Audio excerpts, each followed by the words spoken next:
encerra isso tudo aqui, né? Tivemos problemas no começo e, afinal, da próxima vez, a gente vai conseguir fazer com uma sequência mais adequada. Mas, de qualquer forma, quem ficou vai ter o prazer de assistir a palestra com o doutor Alípio agora. A gente E sempre o senhor pode se apresentar também, doutor Alípio. Acho que ninguém conhece o senhor direito aqui, eu sei disso, são poucos que conhecem o senhor. E os que conhecem gostariam, preferiam, talvez não conhecer, mas a vida segue. Boa palestra, boa aula.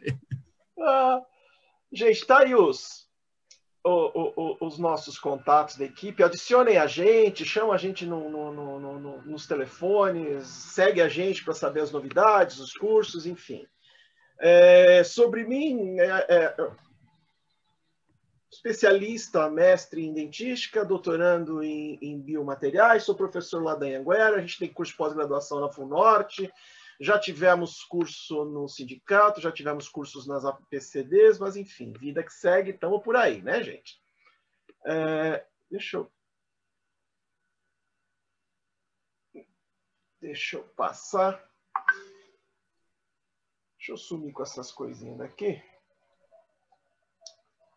A gente vai falar um pouquinho hoje a respeito de facetas laminadas, né? E pensando nisso, é lógico, a gente vem falando algumas coisas aí, alguns colegas professores já falaram sobre isso, a ideia era falar de estética, era falar do resultado estético final, afinal de contas o projeto, né, o nosso dia chama-se Aesthetic Day, né? Então vamos com uma definição, o Marcelo deu lá uma definição minha, pessoal, mandou o Arthur, vamos buscar uma definição geral sobre estética, né? Para Aristóteles, né, que vem de lá de trás, né, e Platão, a estética era o quê? Era estudada e fundida com a lógica e a ética, ou seja, se você seguia a lógica e a ética da época, você tinha algo estético. Então, o belo, o bom, o verdadeiro, formavam uma unidade, um uno, né? Era uma obra. Então, a essência do belo seria o quê? Alcançada na hora que a gente identifica o bom, tendo em conta os valores morais e sociais de cada época, né, gente? Então, o que era estético há 5.000, 3.000 anos atrás, 2.000 anos atrás, há 500 anos atrás, há 20 anos atrás, não tem que ser necessariamente estético hoje, porque são conceitos que mudam, como o ser humano muda. A própria essência do ser humano ela é variável, né? Sobre facetas, então vamos lá para o nosso tema, né? Facetas laminadas, laminados ultrafinos, lentes de contato, é tudo sinônimo da mesma coisa, né? É tudo o mesmo produto, né? Faceta laminada, laminado ultrafino, não importa. É tudo faceta, é tudo uma capinha que você põe na parte externa vestibular do dente. Um tema que a gente não gosta muito, pelo menos dentro da nossa equipe, é esse lentes de contato. A gente prefere os chamados laminados ultrafinos, né? A gente prefere dar o nome de lente de contatos exatamente a isso. É um ramo da medicina, é um ramo da oftalmologia que não tem nada a ver com odontologia. Mas o termo está aí, a gente usa, tem que usar, porque pegou, né? É moda. Mas a gente prefere o laminado ultrafino. Basicamente, o que define você ter um laminado ultrafino ou uma faceta laminada é a espessura da sua peça, que corresponde diretamente à espessura de desgaste que você fez no elemento dental. Polipo, então quer dizer que tem que ter desgaste? Desculpa, não dá para colocar nada sobre o dente sem que eu faça no mínimo um encaixe, sem que eu faça no mínimo uma linha de terminação para que o nosso protético possa enxergar onde o preparo está indo, até onde ele tem que levar a pecinha, né? Então, quando você pega um preparo clássico de faceta laminada, você tem exatamente isso que a gente está vendo aqui, ó, na imagem da esquerda, aqui abaixo, né? Onde você tem bordas muito bem definidas, um preparo com término em chanfro e uma borda incisal recortada, onde você vai fazer um encaixe de uma faceta, neste caso aqui, uma faceta indireta, mas poderia ser uma faceta direta também, é indiferente. Você tem que fazer um desgaste, tem que fazer um encaixe. E nos ultrafinos? Bem, para os ultrafinos, o desgaste, obviamente, é muito menor. Então, a gente tem aqui um caso clínico onde foi feito o quê? O paciente tinha lá algumas resinas, onde ele fechou alguns diastemas, essas resinas foram removidas, e vejam, é possível ver um tênue desgaste, um desgaste mínimo nessa região cervical, que é para eu poder, no mínimo, orientar o meu protético de até onde eu quero que ele leve a peça. Então, percebam, se eu estou trabalhando com substrato escurecido ou eu quero esconder uma cor de fundo, é errado eu chamar isso de lente de contato. A lente de contato são os laminados ultrafinos, eles têm uma indicação muito específica, muito precisa, para casos específicos e precisos. Ele não serve para qualquer caso. Então, não é qualquer preparo de faceta que eu posso chamar de lente de contato ou de laminado ultrafino. Tá? São preparos específicos aonde as peças viram em tamanhos, em espessuras bem pequenas, né? bem pouco espessos. Sobre essas tendências de mercado, sobre essas tendências e objetivos da odontologia, o objetivo mais moderno da odontologia é sempre satisfazer o paciente. Isso é sempre o nosso objetivo final, né? Então, a gente tem como objetivo primordial o biológico, mas como objetivo final a satisfação do paciente. Então, casar biológico com a satisfação final do paciente é a nossa função. Tá? Então, percebam alguns sorrisos aí, e esses sorrisos é que comandam, né? Eles que determinam as tendências de moda atual, seja da moda de roupa, de costumes ou até de sorrisos, né? Quando o nosso paciente, o nosso comum paciente, né? Quando o pobre mortal vê um sorriso como esse na televisão, ele sonha em ter algo parecido, mesmo que para a gente possa soar como bizarro, né? Então, algumas coisas estavam boas antes e na visão, eu vou passar a minha visão. Algumas coisas eram boas antes e foram estragadas. Mas aí você tem que pensar, puxa vida, mas se o paciente, que é a peça mais importante, ele está exibindo esse sorriso em rede nacional, é porque ele está satisfeito com esse sorriso, ou com o resultado final que foi obtido com o tratamento que ele fez. Porque senão ele não estaria exibindo isso em rede nacional, ele vive da imagem. Então, a gente tem que começar a entender também o lado de lá, o lado das tendências. Essas tendências sempre foram ditadas, né? Essas modas sempre foram ditadas tradicionalmente pelas mídias, né? Então, hoje, como mídia, a gente tem o quê? A gente tem redes sociais e famosos como esses que ditam a moda. Isso a ponto de levar a gente a pequenos, eu diria, exercícios ilegais de profissão, né? O Arthur mostrou logo de manhã cedo que é possível você comprar um kit de clareamento na internet. Ora, é possível você comprar um kit de facetas na internet. Você faz em casa, né? É possível você comprar uma massinha, vejam bem aqui do lado inferior esquerdo, você compra pequenas capinhas de dente que você cola com alguma massinha que é vendida lá pelo próprio vendedor das capinhas. Hoje você tem também pequenas pérolas de material termoplástico que você mistura na quantidade que você deseja para esculpir um dente. Ou seja, o paciente que faz isso, ele está exercendo duas vezes o exercício legal da profissão. Uma como cirurgião dentista e outra como protético. Mas está aí, a venda está liberada. E tudo isso leva com que os pacientes queiram cada vez mais algo similar. E às vezes eles escolhem o caminho errado para obter isso daí. Tá? Mas essa tendência não é... Ela é, às vezes, beira, como eu falei lá em cima, a bizarrice, e as pessoas buscam algo que às vezes elas não conseguem alcançar. Por quê? Porque o problema delas não está na estrutura facial ou dental que ela tem. O problema dela é um pouco mais complexo, é um problema de cabeça. E cabe a nós saber os limites da nossa atuação, até onde a gente pode ir, até onde é ético a gente fazer certos trabalhos, né? Porque senão eu não vou deixar o paciente mais belo e aquilo vai beirar, como eu disse, a bizarrice. Se isso sair da sua zona de conforto, você pode muito bem se recusar, tá? Mas de onde vem? De onde vem essa tendência a procurar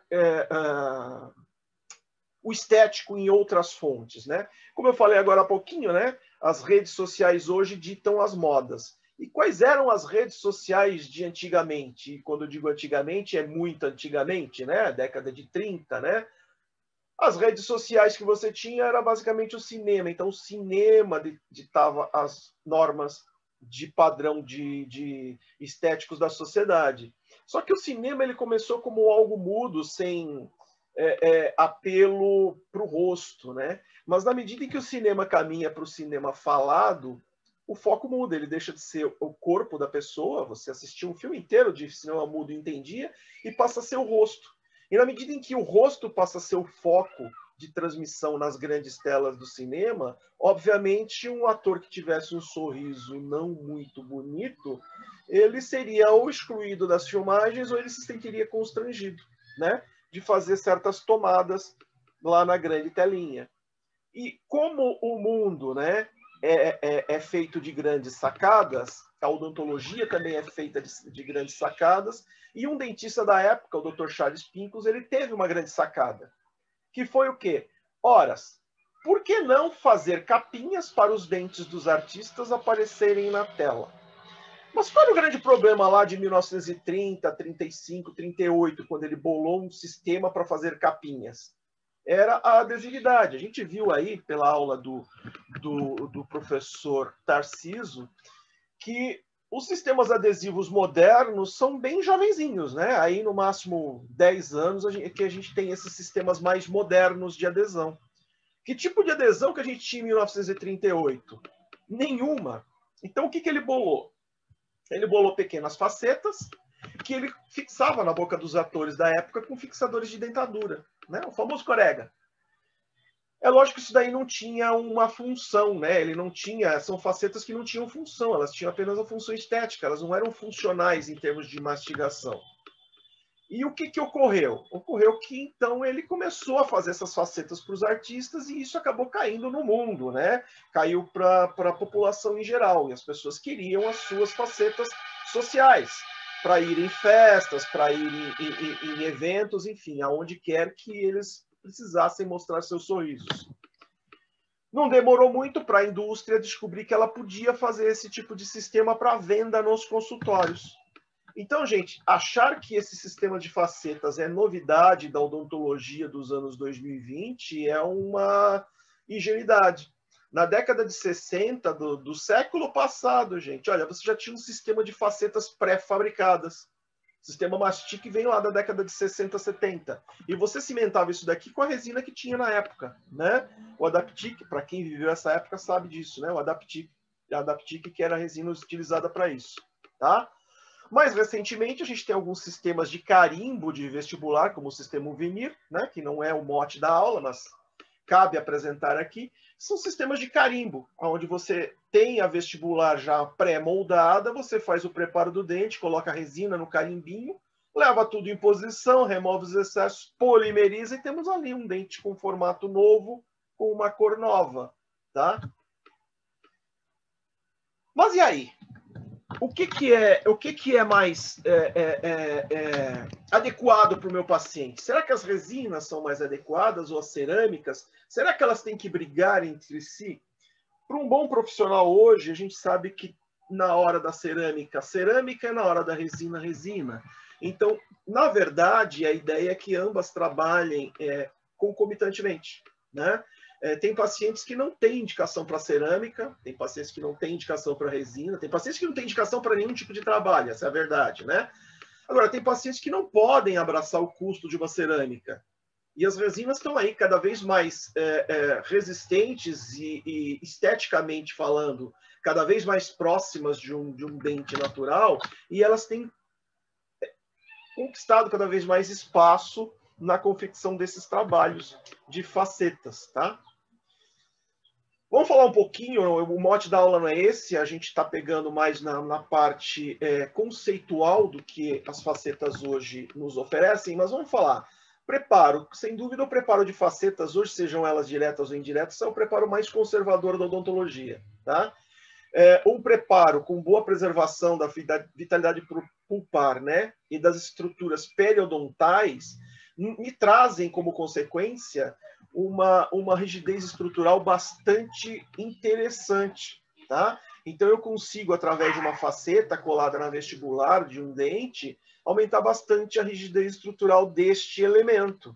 E isso traz para a gente bastante segurança na hora de trabalhar com esse tipo de serviço, com esse tipo de produto que eu ofereço para o meu paciente, tá? Eu tenho uma série de indicações das facetas laminadas, né, sejam elas de cerâmica ou de resina. Entre essas indicações, eu destaquei algumas aqui. Anomalias de cor, anomalias de forma, né? Problemas de alinhamento dental, fechamentos de diastema. A gente pode restabelecer guia, principalmente função canina, né? Para dentes fraturados, para fatores iatrogênicos, né? Então, a gente tem aí uma série de trabalhos que permitem o uso dessas facetas. É lógico que para dentes como esse daqui, onde a gente tem aqui um escurecimento muito grande da estrutura de dentina, a gente tem aqui um desgaste, tem que fazer aqui um desgaste compensatório. A gente é obrigado a desgastar um pouco mais, né? Então, não dá para oferecer para esse tipo de paciente, onde um clareamento não surtiu resultado estético nenhum, a chamada lente de contato ou laminado ultrafino, tá? A ideia é que a gente ofereça para esse paciente uma faceta convencional. Então, o desgaste para esse tipo de trabalho tem que ser um pouco mais acentuado. Então, não tem como fazer um trabalho desses, como muitos colegas falam, vamos fazer a sua faceta sem desgaste nenhum. Isso não existe. O desgaste se faz necessário, mesmo que seja para um ultrafino. Tá? Então, dizer que o trabalho é reversível não é uma verdade. Para esse caso aqui, a gente foi obrigado a lançar a mão de um coping cerâmico, onde você tinha um fundo mais opaco, né, no coping, e por cima fez a cerâmica de estratificação. Tá? Então, é um procedimento que você precisa esconder a cor de fundo. E o resultado estético final, durante a cimentação, aqui fazendo o preparo do dente, né, da peça, porque, como é que são feitos os preparos? A peça ela tem que sofrer um condicionamento com ácido fluorídrico, se for possível também o jateamento com óxido de alumínio, a aplicação do silano, a aplicação do sistema adesivo e o dente. O dente é o preparo normal de condicionamento ácido de esmalte. Dentina, cada vez menos a gente tem condicionado, como a gente viu ali na aula do professor Tarcísio. A gente tem hoje adesivos de última geração aí que você pode perfeitamente fazer só um esfregaço, mantendo lá toda a estrutura da dentina mais rígida possível, né? Sem remover a parte de cálcio da dentina, né? Você tem ali uma permeabilização do smear layer para penetração do meu sistema adesivo sem que eu tenha que jogar um ácido na dentina. Então, você não corre o risco de exagerar no condicionamento ácido ou no tempo, ou trazer uma sensibilidade pós-operatória desnecessária para o paciente. E aí as peças cimentadas. Obviamente, para um tipo de faceta dessas aqui, um cimento fotoativado, ele talvez não seja a escolha mais adequada. Seria interessante um cimento dual por conta da espessura da peça. Mesmo que você utilize um fotopolimerizador de alta potência, a gente sabe que nem sempre a energia que você entrega para o meu cimento resinoso é suficiente para que ele tenha uma polimerização adequada, né, satisfatória. Tá? Mas em peças mais finas, o cimento de eleição é o cimento fotoativado. Tá?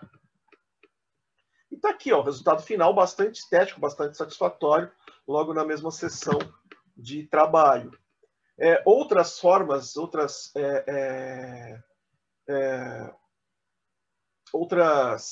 formas de indicação das facetas são para outros tipos de problema que possa apresentar. Então, pacientes com distrofia, erosão, atrição, abrasão química, fraturas, então são todos pacientes com indicação para facetas. O que eu tenho que tomar cuidado é quanto à oclusão, né? A gente começou a aula falando lá atrás de oclusão com a professora Luciana, a gente continuou falando de oclusão com a professora Andréia e viemos falando de oclusão até agora há pouquinho. Então, observar se essa oclusão é favorável é importante para a preservação do seu trabalho. Eu não posso simplesmente colocar faceta num paciente como esse aqui do inferior direito sem que eu planeje antes o restabelecimento de dimensão vertical, guia, mas o trabalho pode ser feito sim, sem problemas nenhum. Para anomalias de forma, muitas vezes a gente faz a peça com desgaste mínimo, né? Só um chanfro cervical para o encaixe da peça, ou utilizamos resinas compostas direta. Para restabelecimento de guia, né? Então, era um caso de mordida aberta, era um caso cirúrgico, o paciente não quis fazer a parte cirúrgica, mas ele tinha um desgaste ali grande, aonde ele conseguia morder, então a gente conseguiu dar um resultado estético mais satisfatório e restabelecer a guia para este paciente. Tá? Vamos deixar uma coisa bem clara, a ideia da dentística aqui, ou das facetas, não é substituir nenhum outro tipo de trabalho, não é substituir outras especialidades. A ideia da dentística é entrar como coadjuvante no trabalho final, seja na finalização de ortodontia, seja na finalização de casos mais avançados de problemas periodontais, seja na reabilitação de pacientes com problemas de bruxismo, de desgaste. A gente costuma dizer que a dentística ela é a especialidade que recebe todos os pacientes, planeja os pacientes, entrega para cada uma das especialidades e só ao final de tudo é que a gente intervém e faz o nosso trabalho. É impossível você fazer uma dentística de qualidade invertendo esses passos, tá? Então é importante fazer o diagnóstico, o planejamento, para que a gente tenha, então, uma tomada de decisão, uma tomada de decisão de tratamento adequada. Tá? Não tenho como fazer a minha decisão de tratamento sem que eu tenha feito antes todo um planejamento e um diagnóstico detalhado do meu paciente. Tá? O diagnóstico passa tanto pela anamnese extraoral do paciente, com conversas, conhecendo o paciente, conhecendo um pouco mais do psicológico do paciente, e é óbvio, toda a parte interna, toda a parte bucal desse paciente, sabendo o que tem para ser feito, o que é necessário ser feito, juntamente com a queixa desse paciente. Juntamente com esse diagnóstico, hoje, a gente não faz nenhum tipo de reabilitação sem que a gente faça um enceramento antes. Então, é feita uma moldagem prévia, a gente manda isso para um protético, a gente explica para o protético o que a gente espera desse enceramento, a gente vai observar se tem dentes a serem desgastados ou se eu vou só conseguir acrescentar alguma coisa para esse paciente. Depois do enceramento pronto, a gente apresenta esse enceramento para o paciente, seja na forma de um mock-up, seja na forma do próprio enceramento no modelo de gesso, ou através de imagens mostrando possibilidade de resultado. E em comum acordo com o paciente, a gente toma a decisão de tratamento. Não adianta eu achar que eu vou fazer para o meu paciente 20 facetas de cerâmica se ele tem dinheiro para pagar somente 5 de resina. E aí, eu faço o quê? Então é importante que o paciente participe, sim, da tomada de decisão. Tá? Esse enceramento pode ser substituído por enceramentos digitais ou por encenações digitais do tratamento. Hoje a gente tem aí diversos programas que fazem a simulação do resultado final. A gente pode instalar um mock-up para esse paciente, como é o caso da segunda imagem, de baixo para cima, até chegar no resultado estético final satisfatório para esse paciente, tá? Onde a gente sai dos provisórios para os transitórios finais, tá? Então, toda essa tomada de decisão, ela tem que ser levada em consideração as vontades do meu paciente. Não é a minha vontade, não sou eu que vou determinar para o meu paciente o que é melhor para ele. Eu determino biologicamente e tecnicamente falando, mas em termos de resultado estético final, o meu paciente pode e deve participar das decisões, tá? Sendo biologicamente aceitável, essa tomada de decisão em conjunta com o paciente pode ser feita na própria cadeira, tá? Então, a gente pega um paciente, faz uma moldagem desse paciente, aqui é um enceramento, não é trabalho final. Esse enceramento pode ser entregue para você em copings de Duralay, com cera por cima, onde você vai sentar lá com o seu paciente, vai sacar todos os provisórios e vai instalar esse enceramento na boca do paciente. E aí você, juntamente com ele, decide, puxa, o incisivo ficou muito longo, vamos cortar? Cortamos. Cortamos os dois. E aí, e agora? O que eu posso mudar? Puxa vida, meu canino do lado direito, do lado esquerdo está comprido. Não, não é o do lado esquerdo que está comprido, é o do lado direito que está curto. Vamos aumentar esse canino?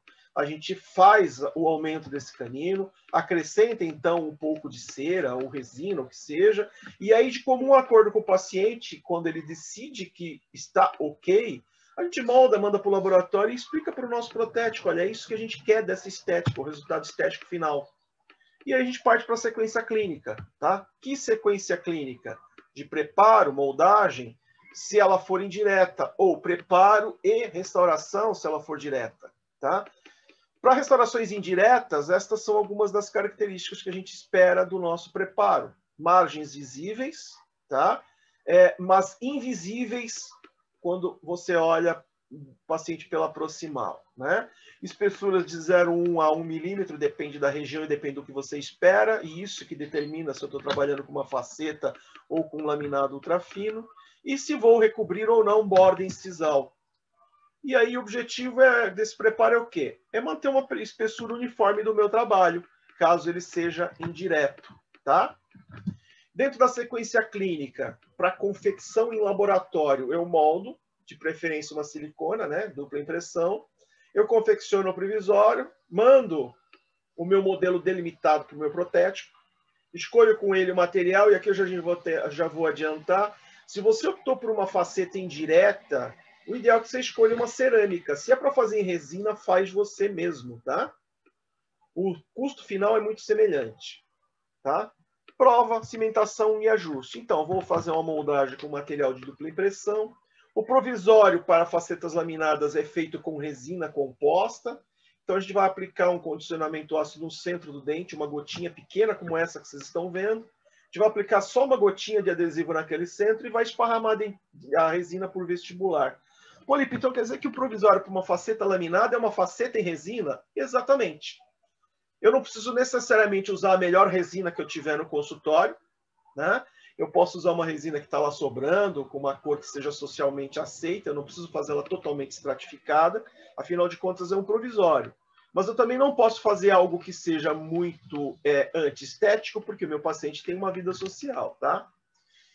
Eu posso lançar a mão das chamadas resinas bisacrílicas para provisório, eles são feitos aí meio que ferulizados, e aqui a gente tem que tomar muito cuidado com a parte periodontal, com o acabamento da parte cervical desse provisório, para que a gente não retorne com o paciente com um problema periodontal grave sem que a gente consiga fazer a cimentação das peças, tá? Então é importante orientar o paciente sobre o uso do fio dental e deixar espaço para esse paciente fazer a higienização, porque senão ele volta com um problema periodontal instalado, e aí você não consegue terminar o seu trabalho, tá? A cimentação, como eu disse, o cimento de eleição é um cimento fotoativado, tá? Por conta da mudança de cor desse cimento.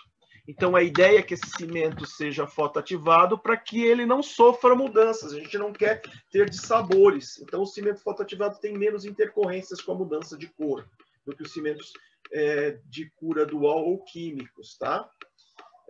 A gente vai preparar, então, a peça. O preparo da peça, como eu já comentei lá atrás, cuidado com facetas, porque o jateamento de óxido de alumínio pode perfurar a peça. A gente vai condicionar com ácido fluorídrico de 5% a 10%, se você tiver lá no consultório. A gente vai aplicar o silano, então lavo o ácido, aplico o silano e aplico o sistema adesivo. Eu não preciso polimerizar o sistema adesivo para facetas laminadas, tá? Porque a faceta ela é extremamente delgada e a luz que passa é suficiente para polimerização. Puxa vida, Lipe, mas a minha faceta ela tem um coping cerâmico do tipo Emex. Aí a história é outra, interessante que você faça a polimerização dessa parte interna antes, porque a quantidade de luz talvez não seja suficiente. Precisa ver que tipo de fotopolimerizador você também está usando, tá? Se é um mais moderno, de alta qualidade, se é mais antigo, se é o Xing Ling, enfim. O jateamento a gente tem que tomar cuidado, como eu comentei. A aplicação do ácido, a peça normalmente fica com esta coloração. Tempo de aplicação, na média tem sido de 30 segundos a 1 minuto, mas é importante que você veja que tipo de cerâmica você está utilizando. Existem cerâmicas que não aceitam condicionamento, não adianta, por mais que você condicione, ela não vai criar micro-retenções. Já outras, se você deixar um tempo muito longo, você degrada a matriz interna da cerâmica, então também não é interessante um tempo longo demais, tá? Leia, converse com o seu protético, veja que tipo de cerâmica que ele está utilizando para que você utilize dentro do tempo adequado. Condicionamento ácido do dente. Se tiver dentina, a gente já comentou, a gente não vai condicionar, vai aplicar um...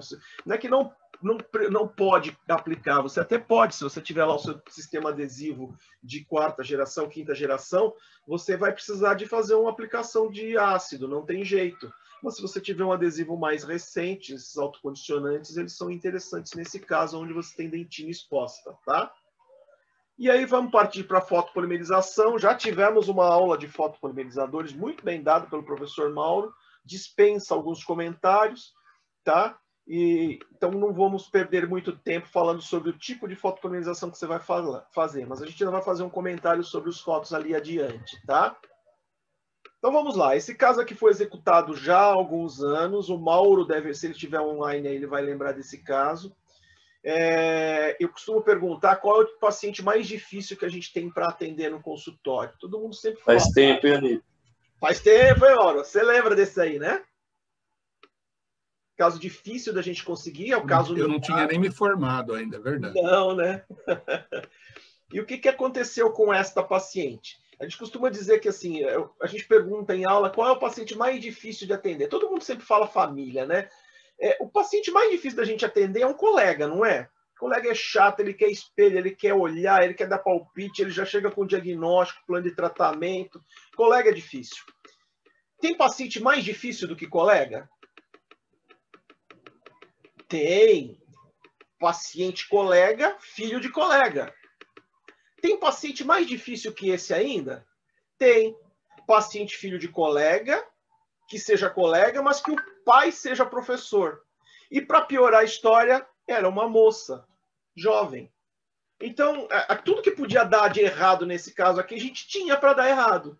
Era um paciente que não queria fazer duas facetas para a gente acertar a cor das duas, era um paciente que não queria mexer nas suas classes 3, era um paciente cujo pai trabalhava conosco lá no sindicato, ele era professor de ortodontia e a gente estava na dentística, ele trouxe a filha para a gente atender, e era um paciente cujo pai ficou em cima da gente para fazer esse trabalho. Se não me engano, foi o professor Mauro que fez o trabalho, estávamos eu, ele e o Weber nessa época lá trabalhando, e a gente está aqui, ó, preparo já concluído, em fase de construção de provisório, e o trabalho finalizado. Graças a Deus e a boa mão de todos nós ali, principalmente do professor Mauro, o resultado foi terminado. Vejam bem, a gente conseguiu uma faceta unitária, cuja superfície de reflexão luminosa é a mesma do dente natural, cuja anatomia é exatamente igual à do dente natural, e por condições gengivais, a gente só não conseguiu exatamente o mesmo zênite gengival. O paciente já vinha sem o zênite adequado. Isso poderia ter sido corrigido com a ajuda de um periodontista que a paciente não quis. Mas é sempre que se consegue um resultado desses? Não, não é sempre, né? Você precisa de conhecer, ter técnicas, conhecer o cimento adequado, a cerâmica adequada, o preparo adequado, para que você consiga entregar para o seu paciente um resultado estético muito satisfatório. Aqui um caso de laminados ultrafinos e fragmentos cerâmicos, aquele que eu comecei a mostrar para vocês lá atrás, tá? Esse paciente fez primeiro o tratamento dental clareador, depois a gente removeu, olha, foram removidas esses casos aqui são do professor Universo, ele que cedeu para a gente, tá? O professor Universo não pôde estar presente conosco hoje, ele está adoentado, mas enfim, está se recuperando. E a gente tem aqui, olha, os diastemas e o paciente queria fechar isso tudo, não estava feliz com o sorriso dele. Foram confeccionados, então, as peças, o preparo para esse paciente, moldagem, fizemos aqui um provisório, tá? Como eu disse, o provisório tem que ter, no mínimo, uma finalidade social, ele não pode ser um provisório também feio, mal feito, tá? Aqui, as peças, e logo após a cimentação. Resultado estético bastante satisfatório, com alguns fragmentos cerâmicos e laminados ultrafinos. Tá? Mas o que tem que se levar em consideração? Tem preparo, sim. Não é um trabalho irreversível, muito pelo contrário. Mas olha, o trabalho tá bom? Parece tudo bem, né? Parece que está tudo em ordem. Parece que está tudo perfeito, tudo nas mil maravilhas. Vocês conseguem ver uma trinca na faceta cimentada? Precisa responder, eu acho que vocês conseguem. Alguém sabe me dizer, ou imagina o caso, o que causou essa trinca da faceta? Eu vou dizer para vocês o que causou essa trinca da faceta. Foi o uso de um cimento transparente, um laminado ultrafino e um fotopolimerizador de alta potência. Para quem não acredita que o estresse de contração é capaz de fraturar um dente, ele fraturou uma peça cerâmica. E aí, a gente faz o que quando isso acontece?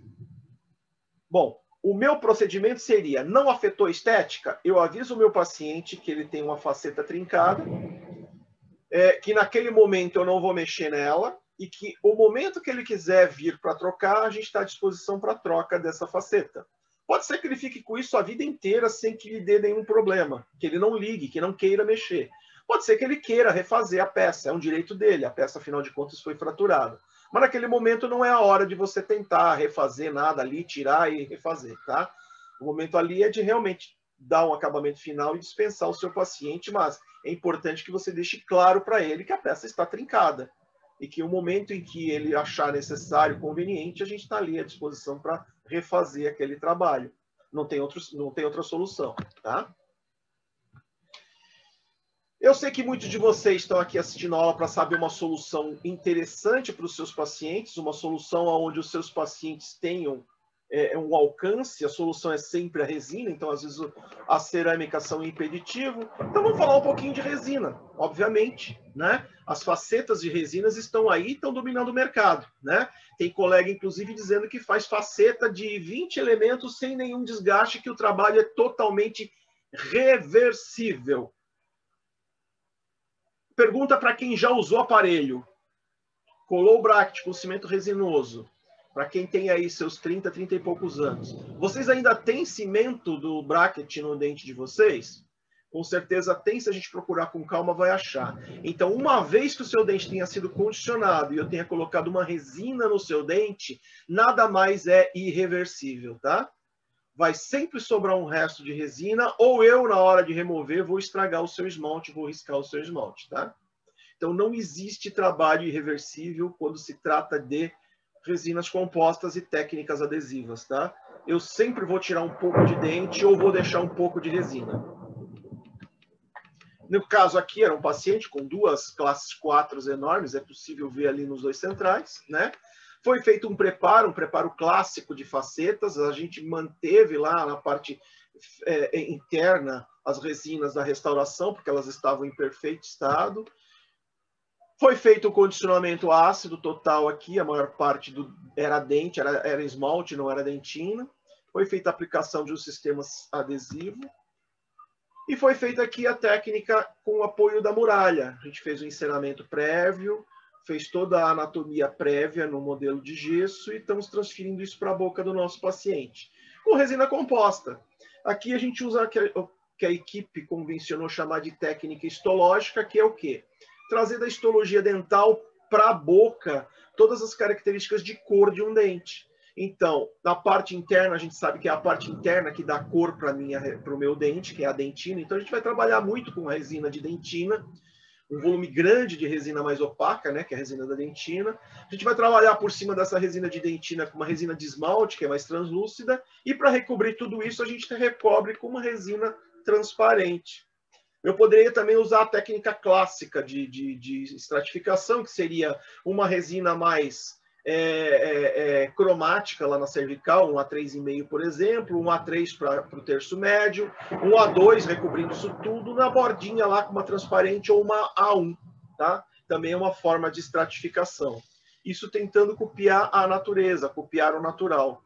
Ao final do início do trabalho, a gente tem um trabalho já previamente terminado, e a gente entra com a parte final de polimento e acabamento desse trabalho. Ao final do nosso trabalho, é interessante a gente passar os chamados selantes de superfície. O que esses selantes fazem? Eles vedam pequenas trincas, pequenos espaços que porventura tenham sido deixados na própria resina ou criados com o acabamento com brocas, né? Você cria microtrincas, e até na interface dente-restauração. Então é um selante, a gente aplica, ele tem carga, ele não é um adesivo comum, ele é um selante, ele tem carga, ele vai penetrar nessas microtrincas e vai permanecer ali por um tempo. Com o tempo ele descasca.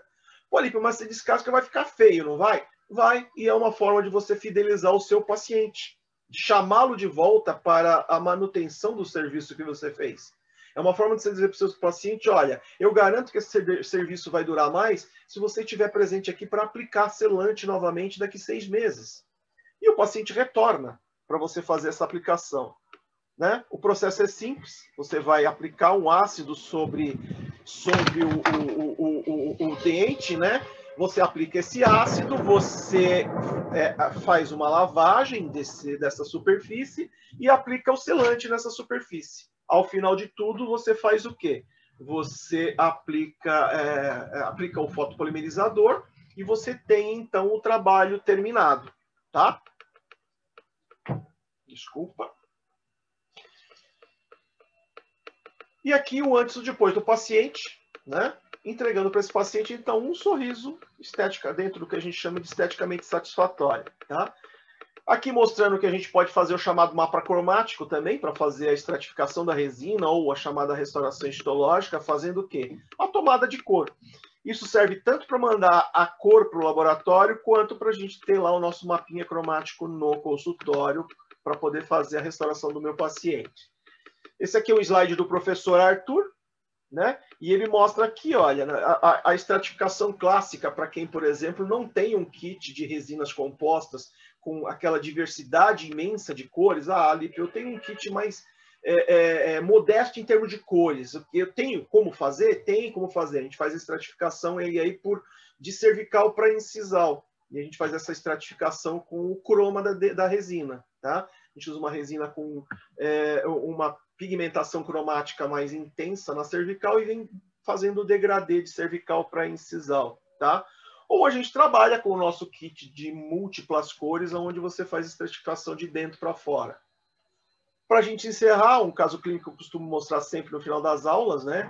Aqui vem de encontro ao que a professora Andrea falou lá no início da aula dela. É um paciente jovem com erosão ácida. Paciente que tomava ali seus 2, 3 litros de refrigerante por dia.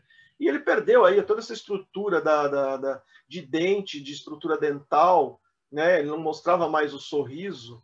E, em comum acordo, em conjunto com outras especialidades, a gente chegou à conclusão que dava para melhorar também a estética gengival desse paciente. É um paciente jovem, ele tem que ter dente, ele tem que mostrar dentes. Então, a gente fez uma plastia gengival para esse paciente. Tudo isso é prévio ao tratamento. Após a plastia, a gente já faz a moldagem, faz o enceramento. Através desse enceramento, a gente transfere para a boca dele o mocap, com uma resina bisacrílica, e a gente tem uma previsibilidade de resultado. Nesta fase, a gente discute com o paciente o que ele acha do resultado estético, se ele está satisfatório, se ele quer o dente mais quadrado, mais redondo, mais longo, mais curto, tá? E cor. Que cor que este paciente quer, obviamente, o clareamento é oferecido antes para ele. E através da técnica da muralha, depois que o paciente aceitou toda a parte de estrutura do dente, a anatomia do dente, a gente transfere isso para a boca do paciente, fazendo a chamada restauração histológica, onde tenta copiar com a nossa resina composta as características cromáticas do dente e anatômicas, né? Fazendo o desenho dos mamelos, a borda incisal translúcida, transparente, para dar aquele halo opalescente que todo paciente jovem tem que ter, né?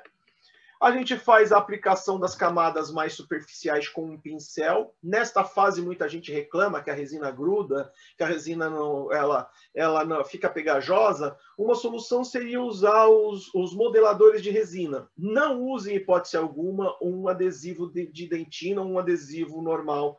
Use o modelador, ele foi desenvolvido para isso.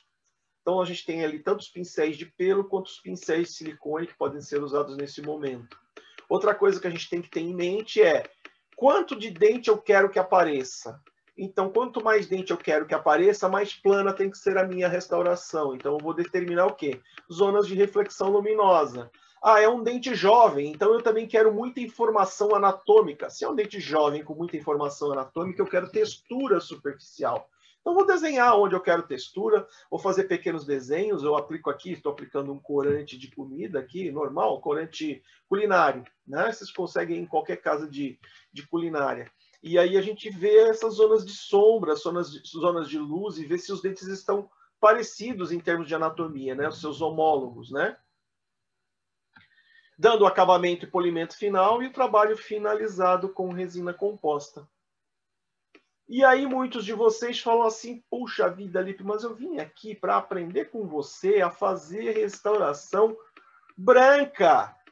O que eu quero é fazer essa moda agora, os dentes branquinhos. Gente, todos esses conceitos que a gente passa nas aulas de facetas, quando vocês pegam aulas completas, ou esse pouco espaço que a gente teve aqui para passar conceitos para vocês, né? A gente pode aplicar com uma resina branca, como essa daí. Essas resinas, elas não foram desenvolvidas para você fazer faceta, essa é a verdade. Elas foram desenvolvidas para vocês esconderem, né, o chamado fundo escuro. um paciente com um dente traumatizado, com um dente muito escurecido, que você não consegue acertar a cor final da sua restauração. É muito mais fácil você fazer o acerto de cor por cima de um fundo branco. Então, elas foram desenvolvidas para isso. E alguns colegas ou pacientes começaram a perceber que esta resina branca dava um resultado estético para eles bastante satisfatório. Então, hoje se utilizam essas resinas na cor BL, BL1, BL2, BL, só BL puro, e você tem aí uma série de marcas já disponibilizando essas resinas no mercado, onde você faz a famosa faceta monocromática, né?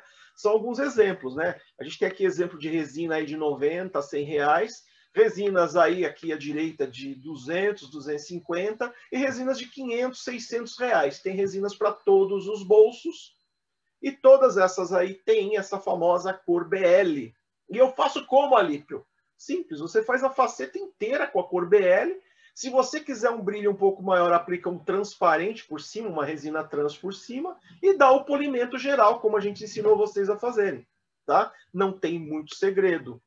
Outra coisa é aqui, olha, aproveitando que todos os professores chupinharam aulas anteriores, eu estou chupinhando aqui a aula do Mauro, né? Onde ele fala a respeito dos fotoiniciadores, ele fala da coloração amarelada das resinas. De nada adianta eu querer fazer uma resina, uma faceta toda estética na técnica estratificada convencional ou dessas BL da vida e usar um adesivo que fique amarelo depois da polimerização. Então é interessante usar um adesivo que não tem essa coloração.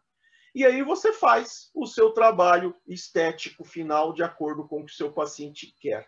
Tá? Agora, na minha opinião e a opinião do pessoal da equipe, a gente prefere sempre esse after que está aparecendo aqui para vocês e não o anterior. Tá? A gente particularmente não gosta deste branco, não pode mais falar celite, né, Arthur? É o branco azulejo, né? A gente acaba virando azulejista. E o que a gente tem esquecido é de respeitar os chamados princípios... Põe Mentex, ninguém sabe mais o que é. Pois é, você não respeita, então você não pode, em hipótese alguma, deixar de respeitar os princípios biológicos. Se o seu paciente quer branco ou não, tudo bem, faça branco, mas pelo amor de Deus, respeite perfil emergente, não crie um ponto lá para inflamação gengival, e é nítido nessa foto que está acontecendo, gente. Então, por favor, respeitem princípios biológicos, respeite os princípios da cimentação, respeitem o periodonto do paciente, tá? Todo o restante, como eu digo aí, todo o restante é maquiagem. A maquiagem vai e vem, ela gasta, a gente refaz. O que a gente não consegue refazer é a biologia, é o substrato, é aonde isso tudo está apoiado. E se você estragar isso daí, querendo fazer de qualquer jeito, ou sem desgaste, como se diz por aí, desculpa, não tem solução, tá? Isso daqui não é um trabalho biológico, isso aqui não é um trabalho estético, tá? E para que vocês entendam aí, né, de estética, de novo, a definição antiga de estética, né? E eu trouxe aqui para vocês uma frase que serve para todo o nosso dia de hoje, né? O Pequeno Príncipe ele cabe em qualquer ocasião nossa, né? E tem uma frase aqui do Antoine de Saint-Exupéry, que é o autor do Pequeno Príncipe, que ele fala sobre exatamente isso, né? Cada um que passa em nossa vida passa sozinho, pois cada pessoa é única e nenhuma substitui a outra. Cada um que passa em nossa vida passa sozinho, mas não vai só, nem nos deixa só. Leva um pouco de nós mesmos, deixa um pouco de si mesmo. Aos que levam muito, mas aos que não levam nada. Essa é a maior responsabilidade de nossa vida. E eu espero, sinceramente, que cada um de vocês aqui tenha deixado para a gente alguma coisinha e que a gente possa ter deixado para vocês, durante esse dia, bastante proveitoso, na minha humilde opinião, que a gente possa ter deixado para vocês alguma coisinha. E agora, só para um momento de descontração, só para vocês entenderem o que certos professores ficam fazendo nos bastidores, professores que não têm o que fazer da vida, sabe? Professores que ficam lá tomando o vinho deles, lá no canto deles, pegam a foto... Não fui eu. Que tá lá não fui eu. Não, foi o baixinho. Deve ser alguém bem baixinho. Deve ser alguém bem baixinho. Não, espera aí. Eu também não fui. Ele não tem o que fazer da vida? A gente estava conversando de Poderia estética, eu ser quis pior, melhorar, amigo. eu quis Poderia melhorar. ser pior. Isso. Poderia ser pior. Então é isso que a gente fica fazendo nos bastidores quando a gente não tem o que fazer, tá bom, gente? Eu aumentei o buço. Você aumentou o buço. Gente, dúvidas? Fica aí os nossos contatos, se vocês quiserem printar a tela, ficam aí os nossos contatos de novo, tá? Tem lá o app que tem tudo, que é informação, ou quase todas também.